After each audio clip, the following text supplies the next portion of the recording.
Friends, আজ ভারত মাঠে নামবে তৃতীয় ওয়ানডে ম্যাচে শ্রীলঙ্কার বিরুদ্ধে। আর আজকের এই ম্যাচটা ফ্রেন্ডস এই তিনটি ওয়ানডে ম্যাচের সিরিজের শেষ ম্যাচ। আর এই ম্যাচটা ভারতের জন্য অনেক গুরুত্বপূর্ণ। তার কারণ হচ্ছে ফ্রেন্ডস, এমনিতেই এই 3 ওয়ানডে ম্যাচের সিরিজে 1-0 ব্যবধানে এগিয়ে আছে শ্রীলঙ্কা। আর আজকের ম্যাচে যদি ভারত হেরে যায় তাহলে কিন্তু সিরিজটা জিতে নেবে শ্রীলঙ্কা। তাই ফ্রেন্ডস, আজকে রোহিত শর্মা মাঠে নামবে সিরিজ বাঁচানোর লক্ষ্যে। আর এখানেই তোমাদের কাছে আমার বড় প্রশ্ন, ফ্রেন্ডস আজকে কি পারবে আমাদের ভারত শ্রীলঙ্কাকে হারিয়ে সিরিজটা বাঁচাতে, না আজকের ম্যাচেও শ্রীলঙ্কা জিতে গিয়ে সবাইকে অবাক করে সিরিজটা জিতে নেবে? ফ্রেন্ডস, এই বিষয়ে তোমাদের কি মতামত রয়েছে, তোমাদের কি প্রেডিকশন রয়েছে, সেটা কিন্তু তোমরা অবশ্যই নিচের কমেন্ট বক্সে আগেই লিখে জানিয়ে দেবে। ফ্রেন্ডস, আজকের এই গুরুত্বপূর্ণ ম্যাচের 3টে বড় আপডেট নিয়ে চলে এসেছি। সেটা হচ্ছে ফ্রেন্ডস, পিচ কেমন হতে পারে, সবথেকে বড় কথা আবহাওয়া কেমন হবে, বৃষ্টির সম্ভাবনা কতটা, যদি বৃষ্টির কারণে ম্যাচ বাতিল হয় তাহলে কিন্তু সিরিজটা শ্রীলঙ্কা জিতে যাবে। তাই ফ্রেন্ডস, আবহাওয়ার আপডেটটাও তোমাদের দিয়ে দেবো আজকের ম্যাচের। আর তার সঙ্গে সঙ্গে একাদশ ভারতের প্লেইং 11-এ কীরকম পরিবর্তন হতে পারে, এই শেষ গুরুত্বপূর্ণ ম্যাচে লেটেস্ট আপডেটগুলো কী জানাচ্ছে আজকের ম্যাচ সম্বন্ধে, সবটাই তুলে ধরবো ফ্রেন্ডস আজকের ভিডিওয়। তার আগে তোমাদের কাছে আমি অনুরোধ করব, তোমরা যারা আমাদের চ্যানেলে নতুন এসেছো তারা অবশ্যই চ্যানেলটি সাবস্ক্রাইব করে দিতে পারো, কারণ এই চ্যানেলে তোমরা সবসময় ভারতীয় ক্রিকেটের সব ধরনের সঠিক আপডেট পাবে। আর যদি ভারতীয় ক্রিকেটকে পছন্দ করো, ভালোবাসো, তাহলে ভিডিওটিতে একটি লাইক তোমরা করে দিতেও পারো। ফ্রেন্ডস, প্রথমেই কথা বলবো আজকের ম্যাচের পিচ কেমন হতে পারে। ফ্রেন্ডস, আজকের ম্যাচটা হবে কলম্বোর প্রেমদাসা স্টেডিয়ামে, যেখানে প্রথম দুটো ওয়ানডে ম্যাচ হয়েছিল সেখানেই আজকে তৃতীয় লাস্ট ওয়ানডে ম্যাচটাও হবে। আর তোমরা প্রথম দুটো ওয়ানডে ম্যাচ থেকে বুঝতেই পেরেছো পিচ কেমন ছিল, আর সেই টাইপেরই পিচ ফ্রেন্ডস আজকেও হবে। ফ্রেন্ডস, সেই স্পিন ফ্রেন্ডলি পিচ স্পিনারদের জন্য অনেক সাহায্য, স্পিনাররা ফের একবার দাপট দেখাতে পারে আজকের ম্যাচেও। স্পিনাররা ছাড়াও ফ্রেন্ডস ফাস্ট বোলার শুরুর দিকটা সুইং পাবে, আর পরের দিকে যখন বল পুরনো হয়ে যাবে তখন কিন্তু ফাস্ট বোলারদের স্লোয়ার বল বা গতিতে মিশ্রণ বলগুলো কিন্তু অনেক এফেক্টিভ হবে প্রথম দুটো ওয়ানডে ম্যাচের মতোই।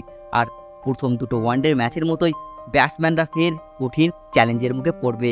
হ্যাঁ ফ্রেন্ডস, ফের একবার কঠিন পরিস্থিতির মুখে পড়বে ব্যাটসম্যানরা আজকের ম্যাচেও, শুধুমাত্র রোহিত শর্মা বাদ দিয়ে। কারণ আমরা দেখেছি প্রথম দুটো ওয়ানডে ম্যাচে রোহিত শর্মা যখন ব্যাট করছিলেন তখন কিন্তু মনে হচ্ছিল পিচটা অন্য টাইপের। যাই হোক ফ্রেন্ডস, পিচ নিয়ে বেশি কথা বলবো না, তার কারণ হচ্ছে তোমরা প্রথম দুটো ওয়ানডে ম্যাচ দেখেছো, সেই টাইপেরই পিচ আজকের ম্যাচেও হবে।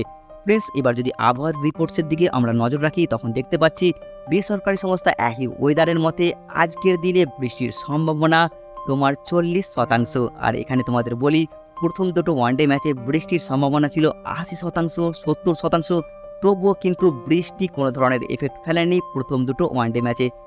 তাই আশা করতে পারো যে আজকের ম্যাচেও 40% বৃষ্টির সম্ভাবনা থাকা সত্ত্বেও কোনো ধরনের এফেক্ট ফেলবে না আজকের এই গুরুত্বপূর্ণ সিরিজ বাঁচানোর ম্যাচে। হ্যাঁ ফ্রেন্ডস, এই টাইপেরই একটা 40% বৃষ্টির আপডেট উঠে আসছে এই মুহূর্তে ওয়েদার রিপোর্টসে। ফ্রেন্ডস, এবার যদি আমরা নজর রাখি যে প্লেইং 11 কী হতে পারে ভারতের, এই মুহূর্তে লেটেস্ট আপডেট কী জানাচ্ছে ভারতের সম্ভাব্য একাদশ নিয়ে। ফ্রেন্ডস, এই মুহূর্তে যে আপডেটগুলো উঠে আসছে সেই আপডেট অনুযায়ী ভারতের ওপেনিং করতে পারে রোহিত শর্মা আর শুভমান গিল। হ্যাঁ ফ্রেন্ডস, এই দুইজন আবারও কিন্তু ওপেনিং করতে পারে। 3 নম্বরে আমাদের কিং কোহলি থাকছে, আর আমি আশা করব বিরাট কোহলি আজকে ভালো পারফরমেন্স করে দেখাবে, কারণ এই ম্যাচটা জেতার জন্য বিরাট কোহলির মতো প্লেয়ারের অবশ্যই ক্রিজে থাকা দরকার ভারতীয় ক্রিকেট টিমের জন্য। কারণ ফ্রেন্ডস, বিরাট কোহলির মধ্যে আছে স্ট্রাইক রোটেটের দুর্দান্ত প্রতিভা, আর এই কঠিন পিচে স্ট্রাইক রোটেট 1 রান 2 রান কিন্তু অনেক এফেক্ট ফেলতে পারে। তাই বিরাট কোহলির মতো প্লেয়ার এই আজকের ম্যাচে যদি পারফরমেন্স করে দেখিয়ে দেয় তাহলে কিন্তু ভারতের ম্যাচটা জেতা অনেকটাই আসান হয়ে যাবে। যাই হোক ফ্রেন্ডস, আশা করব বিরাট কোহলি আজকের ম্যাচে ভালো পারফরমেন্স করে দেখাবে। আর 4 নম্বরে আজ খেলতে পারে শ্রেয়াস আইয়ার। 5 নম্বরে ফ্রেন্ডস একটা কিন্তু তোমার কনফিউশন হয়ে যাচ্ছে আজকের ম্যাচে, সেটা হচ্ছে ঋষভ পান্ত দলে এন্ট্রি করতে পারে। এইরকম কিন্তু অনেক গুঞ্জন উঠে আসছে, অনেক আপডেট উঠে আসছে যে ঋষভ পান্ত দলে আসতে পারে। আর সেটা কার জায়গায় আসতে পারে সেটা পরিষ্কার না হলেও অনেকে মনে করছে হয়তো KL রাহুলের জায়গায় ঋষভ পান্ত খেলতে পারে উইকেট কিপার ব্যাটসম্যান হিসাবে। তাই ফ্রেন্ডস, KL রাহুল নাই ঋষভ পান্ত দুজনের মধ্যে একজনকে দেখতে পারো আজকের ম্যাচে, আর দুজনের মধ্যে দুইজনকেও দেখতে পারো।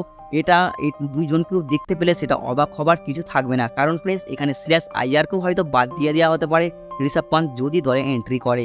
ফ্রেন্ডস, 6 নম্বরে তোমরা দেখতে পারো শিবম দুবে নয় রিয়ান পরাগ। আর রিয়ান পরাগ ওয়ানডে ম্যাচে ডেবিউ করতে পারে লাস্ট ম্যাচে, এই টাইপেরও কিন্তু অনেক বড় বড় আপডেট উঠে আসছে। তাই শিবম দুবের জায়গায় রিয়ান পরাগও আজ ম্যাচে খেলতে পারে। আর ফ্রেন্ডস, তোমরা দেখতে পারো 7 নম্বরে অক্ষর প্যাটেল, 8 নম্বরে ওয়াশিংটন সুন্দর, 9 নম্বরে কুলদীপ যাদব। এই 3টে স্পিনার তো থাকবেই আজকের ম্যাচে। 10 নম্বরে তোমার মোহাম্মদ সিরাজ, আর 11 নম্বরে আর্শদীপ সিংয়ের জায়গায় হয়তো হর্ষিত রানা খেলতে পারে। হ্যাঁ ফ্রেন্ডস, হর্ষিত রানা দলে এন্ট্রি পেতে পারে, এইরকমও কিন্তু অনেক আপডেট উঠে আসছে। কিন্তু হর্ষিত রানা কার জায়গায় খেলবে সেই প্রশ্নে ফ্রেন্ডস আর্শদীপ সিংয়ের নাম উঠে আসছে। যদি হর্ষিত রানা আজকের ম্যাচে খেলে সেখানে কিন্তু আর্শদীপ সিং বসে যেতে পারে। আর ফ্রেন্ডস এই টাইপেরই একটা প্লেইং 11 নিয়ে আপডেট উঠে আসছে, বিভিন্ন লেটেস্ট আপডেট এই টাইপের একটা প্লেইং 11 জানাচ্ছে। তোমার রিয়ান পরাগ আর ঋষভ পান্ত আর হর্ষিত রানা এই দুজন হয়তো দলে এন্ট্রি করতে পারে, কিন্তু কার জায়গায় এন্ট্রি করবে সেই নিয়ে কিন্তু খুব একটা পরিষ্কার আপডেট আসেনি। তোমাদের মতে বলে কি বলে ফ্রেন্ডস, এই তিনজন কার জায়গায় খেললে ভালো, আর এই তিনটে পরিবর্তন করা দরকার না আরও একটা দুটো পরিবর্তন করলেই চলবে? তোমাদের মতামত, তোমাদের হিসেবে ফ্রেন্ডস ভারতীয় দলের কোনটা ভালো হবে সেটা কিন্তু লিখে কমেন্টে জানাবে। আর আজকের ভিডিওটি দেখার জন্য তোমাদের অসংখ্য অসংখ্য ধন্যবাদ।